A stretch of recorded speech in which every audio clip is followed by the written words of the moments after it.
ഇടുക്കിയിൽ 3 ദിവസമായി ശക്തമായ മഴ തുടരുകയാണ്.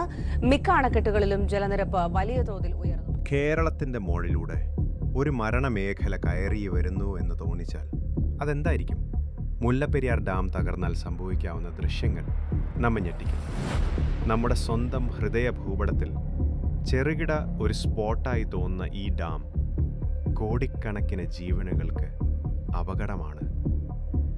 ബ്രിട്ടീഷ് ഭരണകാലത്ത് പണിതെടുത്ത മുല്ലപ്പെരിയാർ ഡാം അന്നത്തെ സാങ്കേതികതയുടെ അതിരുകളെ കീറിപ്പായുന്ന ഒരു കെട്ടിടമായിരുന്നു. ഇന്ന് 129 വർഷം പിന്നിട്ട ഈ ഡാം ലോകത്തിലെ ഏറ്റവും പഴക്കമുള്ള കാർഷിക ഡാമുകളിലൊന്നാണ്. ഇതുപോലെ പഴക്കമുള്ള ഡാമുകൾക്ക് സാങ്കേതിക തകരാറുകൾ സംഭവിക്കാൻ സാധ്യത കൂടുതലാണ്. മുല്ലപ്പെരിയാർ ഹൈ അലർട്ട് ലെവലിലെത്തിയാൽ എത്ര മണിക്കൂറിനകം താഴ്വാര പ്രദേശങ്ങൾ വെള്ളത്തിൽ മുങ്ങുമെന്ന് നിങ്ങൾക്കറിയാമോ? 20 ലക്ഷം പേരുടെ ജീവൻ അപകടത്തിലാകും. 5 ജില്ലാ ആശുപത്രികൾ, 200-ലധികം സ്കൂളുകൾ, അങ്ങനെ എല്ലാം വെള്ളത്തിലാകും. മുല്ലപ്പെരിയാർ തകർന്നാൽ ആദ്യം നശിക്കാൻ സാധ്യത ഉള്ളത് ഇടുക്കി ജില്ലയാണ്. പിന്നെ പത്തനംതിട്ട, കോട്ടയം, ആലപ്പുഴ ജില്ലകളിലേക്ക് വെള്ളം പടർന്നു മാറും. 1 ലക്ഷത്തോളം വീടുകൾക്ക് ജലനാശം നേരിടേണ്ടി വരും. 50ഓളം പാലങ്ങൾ തകർക്കും.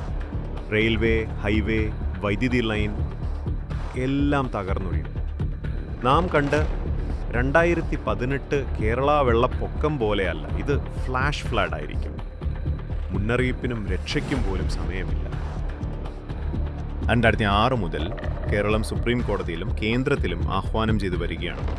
ഡാം പുതിയതായി പണിയണം എന്നാവശ്യപ്പെടുന്നു. പക്ഷെ അതിന് മറുപടി ഡാം സുരക്ഷിതമാണ് എന്നത്രേ.